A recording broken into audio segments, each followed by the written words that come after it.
আসসালামু আলাইকুম রহমতুল্লাহি ওয়া সম্মানিত দর্শক, পালানো একটা আর্ট, একটা শিল্প।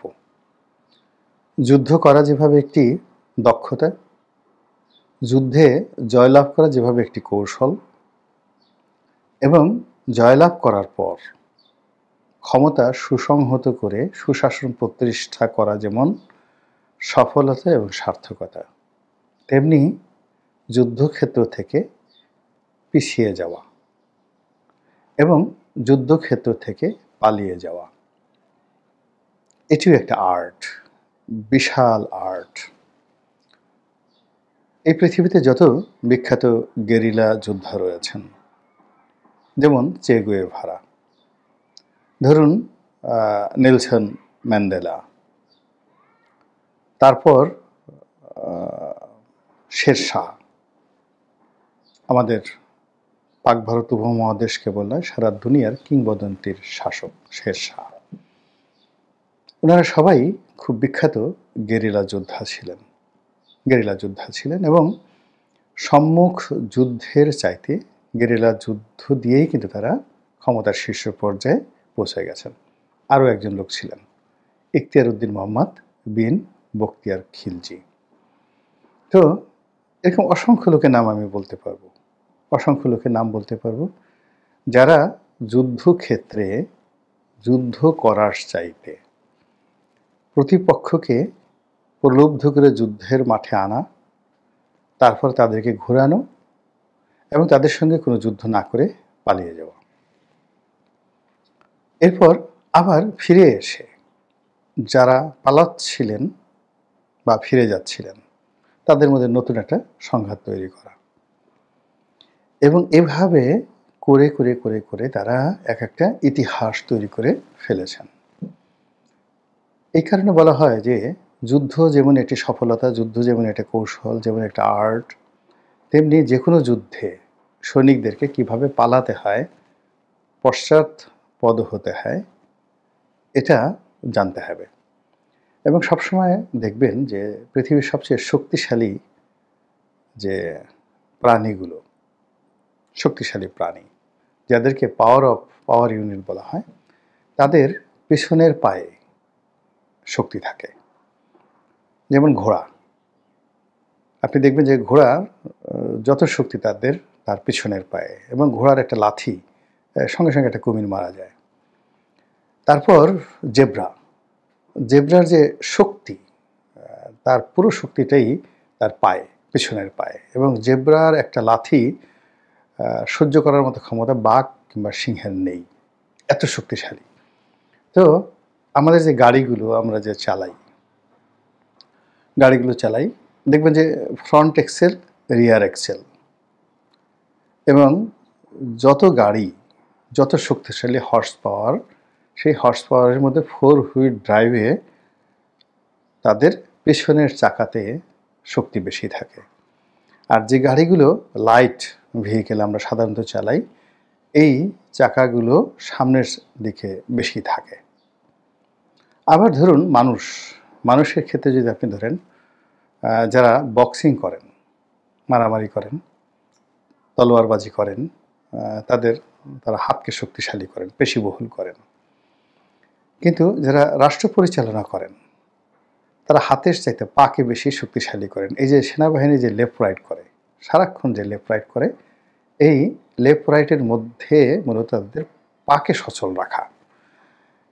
বিজ্ঞানের দৃষ্টিতে যদি আপনি পায়ের কার্যকারিতা দেখেন, যে পায়ের তলাতে আপনার মস্তিষ্কের পুরো মানচিত্র দেওয়া আছে, যে পায়ের তলায় কোথায় চাপ দিলে আপনার হার্টের ভালো হবে, কোথায় চাপ দিলে চোখ ভালো হবে, কোথায় চাপ দিলে মস্তিষ্ক ভালো হবে, পুরো পায়ের নিচে তার একটা মানচিত্র, ম্যাপ এবং মেন সুইচ পায়ে দেওয়া হয়েছে। পায়ের দুটো গোড়ালির জয়েন্ট এবং হাঁটুর যে জয়েন্ট, এই দুটো জয়েন্টের শক্তিমত্তার উপর একটি পুরুষের পৌরুষ নির্ভর করে, একটি নারীর নারীত্ব নির্ভর করে, এবং এই কাজগুলো করা হয়েছে মূলত সামনে এগোনোর জন্য অথবা পেছনে পেছানোর জন্য। এবং এই যে দেখুন, আমরা যে পা ভাঁজ করি, আপনারা পা ভাঁজ করি, সামনের দিকে কিন্তু আমরা পা ভাঁজ করতে পারি না, পেছনের দিকে পা ভাঁজ করি। ফলে জীবনে ১০ বার যদি আপনি সামনে এগোন, তাহলে অন্ততপক্ষে ১০০ বার আপনাকে পেছনে ফিরে তাকাতে হবে, পিছনে ফিরতে হবে বা পশ্চাৎপসরণ করতে হবে। এইজন্য পালানো ইজ আর্ট। তো এখন বর্তমানে রাজনৈতিক যে অস্থিতিশীলতা চলছে, এটা নিয়ে কে পালাবেন, কে পালাবেন না, নানা রকম গুজব রয়েছে। এবং আপনারা দেখেন যে আওয়ামী লীগের যারা লোকজন রয়েছেন, তাদের কাছ থেকে শিক্ষা গ্রহণ করেন যে তারা কত ডাইনামিক্যালি, কত ম্যাটিকুলাসলি, কত সতর্কতার সাথে, কত সাবধানতার সাথে তারা পালিয়ে গেছেন। আমরা তাদের কারোরই একটি পশম স্পর্শ করতে পারিনি। যে সমস্ত লোকের উপর আমাদের রাগ ছিল, খুব বেশি ক্রোধ ছিল, যাদেরকে পেলে আমরা একদম পাড়িয়ে তছনছ করে ফেলতাম, গালের ৩২টা দাঁত খুলে ফেলতাম। আমাদের মানে দক্ষিণাঞ্চলে যেটিকে বলা হয় থাপ্পড় মেরে মুখের জামি, জামি শব্দটা আমি এখনও বুঝি না, জামি ফাটিয়ে দেওয়ার কথা বলা হয়। তো এরকম জামি ফাটিয়ে দেওয়ার, যাদেরকে পেলে জনগণ জামি ফাটিয়ে দিত। তারপরে শেষে দক্ষিণাঞ্চলে ৮০ দশকে যেটি হতো, অন্যান্য এলাকাতে যেমন ঘুষি মারা হতো, কিন্তু দক্ষিণাঞ্চলে কারো প্রতি রাগ হলে তাকে কেনু দেওয়া হয়, অর্থাৎ কনুই দিয়ে আঘাত করা হয়। এটিকে বলা হয় কেনু। এবং সেই কেনুর আবার একটা ভালো কথা আছে, রোয়া পড়া কেনু। মানে আমরা দানাদার যে গুড় খাই, যেটিকে দানা পড়ে যায় চিনির মতো, ওইরকম দানা পড়া, রোয়া পড়া কেনু। এটা দক্ষিণাঞ্চলে ভীষণ রকম, মানে কারো প্রতি যদি খুব কেউ বিক্ষুব্ধ হয়ে পড়ে, তাহলে বলে যে তোকে রোয়া পড়া কেনু দেওয়া দরকার। এরকম আওয়ামী লীগের যে সমস্ত লোকের উপর রোয়া পড়া কেনু থেরাপি একেবারে অপরিহার্য হয়ে পড়েছিল, তার একটা লোককেও আমরা ধরতে পারিনি। এর কারণ হলো এই লোকগুলো খুবই বুদ্ধিমান, খুবই বুদ্ধিমান। তারা যেভাবে দাপট দেখিয়েছে, হুমকি দিয়েছে, ধামকি দিয়েছে, বড় বড় কথা বলেছে, এবং গত ১৫টি বছর ধরে আমরা তাদেরকে আজরাইল হিসেবে মনে করেছি।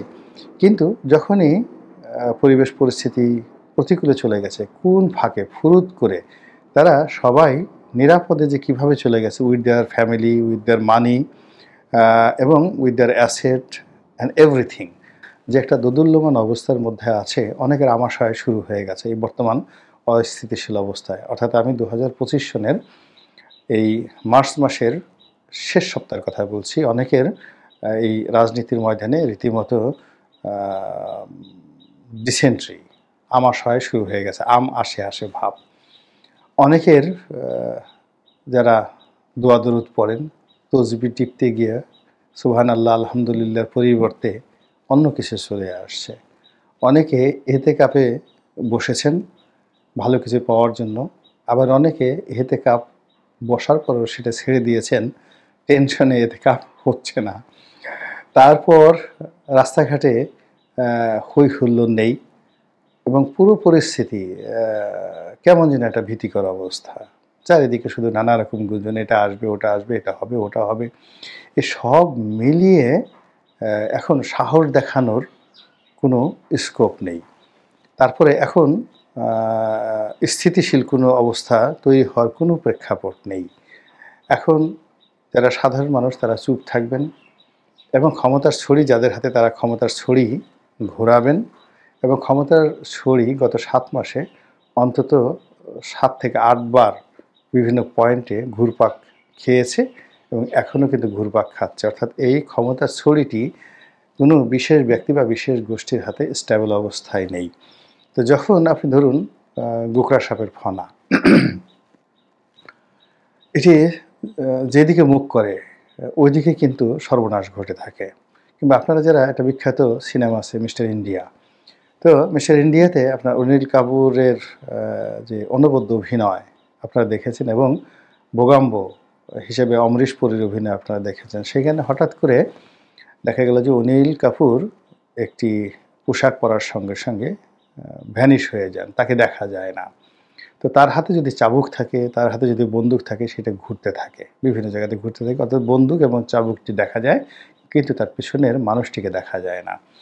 তো এর ফলে সেখানে কী রকম পরিবেশ পরিস্থিতি তৈরি হয়, সেই সিনেমা যারা দেখেছেন মিস্টার ইন্ডিয়া, তারা খুব ভালো করে জানেন। তো এখন আমাদের এই অবস্থা হচ্ছে কি, চাবুক আছে, বন্দুক আছে, বন্দুকের গুলি আছে, ক্ষমতা আছে, সব কিছু ঘুরছে, কিন্তু পিছনে নিয়ন্ত্রক কে? এটা কি মিস্টার ইন্ডিয়া, নাকি মিস্টার টিন্ডিয়া, নাকি মিস্টার সিন্ডিয়া, নাকি মিস্টার আমেরিকা? আমরা জানি না। আমরা জানি না, বলতে পারি না যে আমরা ভোট দিতে পারবো কি পারবো না। ইলেকশন যে ডিসেম্বরে হবে কি হবে না, শতভাগ আমরা বুকে হাত দিয়ে বলতে পারছি না। নির্বাচন হলে কেমন নির্বাচন হবে বলতে পারছি না। ভোটাররা কি আসবে? নিশ্চিন্তে ভোট দিতে পারবে? জনগণের রায় সেখানে প্রতিফলিত হবে? আমরা বলতে পারছি না। আওয়ামী লীগ কি আসবে কি আসবে না? জামাতের অবস্থা কি হবে? বিএনপির সঙ্গে শেষ পর্যন্ত কারা থাকবে? বিএনপির মনোনয়ন কারা পাবে? বিএনপির বিদ্রোহী কারা হবে? বিএনপি যদি ক্ষমতায় আসে, তারেক রহমান কি প্রধানমন্ত্রী হবেন? তিনি এখনো কেন দেশে আসছেন না? এরকম হাজারো প্রশ্ন, হাজারো অনিশ্চয়তা এবং হাজারো নির্বাক অনুভূতি। কিছু অনুভূতি আছে, can better imagine than describe. আমরা বুঝতে পারি, সবাই বুঝতে পারি, কিন্তু আমরা সেই কথাগুলো বলি না বা বলতে পারছি না। তো আমাদের যে জন্ম, কিভাবে আমাদের জন্ম হলো? পিতামাতার দৈহিক মিলনে আমাদের জন্ম হয়েছে, আমরা জানি, সবাই জানি, কিন্তু আমরা এই কথা কি বলে বেড়াই বা বলতে পারি বা এটার বাস্তবতা তুলতে পারি? এভাবে এই সমাজে এখন এই রাষ্ট্রে অনেক কিছু হচ্ছে, আমরা দেখছি, কিন্তু আমরা বেকুবের মতো সব কিছু অনুধাবন করছি। তো সেই দিক থেকে এই বর্তমান সময়কে যারা খুব ভয় পাচ্ছেন এবং বর্তমান সময়ের দ্বারা যারা ক্ষতিগ্রস্ত হবেন বলে আশঙ্কা করছেন, তাদের জন্য সর্বশ্রেষ্ঠ সময় হলো এখন পালিয়ে যাওয়া। এখন যদি যারা পালিয়ে যাবেন না, জিদ করে দাঁড়িয়ে থাকবেন, তারা 50-50 বিজয়ী হতে পারেন অথবা নাও হতে পারেন। কিন্তু শক্তিমত্তা আছে, কিন্তু ভয়ও আছে, ডরও আছে, যেখানে আপনি ম্যাথমেটিক্যালি কোনো কিছু কাউন্ট করতে পারছেন না, ক্যালকুলেট করতে পারছেন না। আপনি মরুভূমির মধ্যে হারিয়ে গেছেন, তারপর মরীচিকা দেখছেন, সঙ্গীর সাথে কেউ নাই, আপনার হাতে কোনো কম্পাস, কোনো কিছু নাই। সেখানে আপনি যত বেশি দৌড়াদৌড়ি করবেন, ঘোরাফিরি করবেন, তত বেশি আপনার শক্তি ক্ষয় হবে, আতঙ্ক তৈরি হবে, আপনি শেষ হয়ে যাবেন। তো সেক্ষেত্রে হলো স্থির থাকা। আপনি যদি চোরাবালির মধ্যে পড়ে যান, যত বেশি নড়াচড়া করবেন, তত বেশি আপনি গর্তের মধ্যে ঢুকে যাবেন। তো কাজেই আপনি যে কর্ম করবেন, এখন বর্তমান কর্ম বলতে আপনি রাজনীতি করবেন, ইলেকশন করবেন, নির্বাচন করবেন, দেশ চালাবেন, কিন্তু এর যে ম্যাথমেটিক্সগুলো রয়েছে, এই যে নিয়মকানুনগুলো রয়েছে, সেই নিয়মকানুনগুলো আপনি যদি বুঝতে পারেন, এটা করলে এটা হবে, কি করিলে কি হবে, তারপরে এটার পরিণতি এটা, 2+2 4, এরকম একটা জায়গাতে যদি আপনি বুঝতে পারেন, আপনি অবশ্যই সাহস দেখাবেন, শক্তিমত্তা দেখাবেন। কিন্তু আপনি কিছুই দেখতে পাচ্ছেন না, কিছুই বুঝতে পারছেন না। ভূত যদি আপনাকে এসে গালের ভেতরে চড় মারে, আপনি যদি আচ্ছামতো ভূতের সাথে ঘুষাঘুষি করেন, আপনি কতক্ষণ টিকতে পারবেন? তো এরকম যারা এই মুহূর্তে ভূতের কবলে পড়েছেন এবং ভূতের সঙ্গে রীতিমতো ফাইট শুরু করে দিয়েছেন, তাদের জন্য আমার মতে এটা হলো শ্রেষ্ঠ সময় পালানোর জন্য। এখন যদি না পালাতে পারেন, সারা জীবন পস্তাতে হবে। আল্লাহ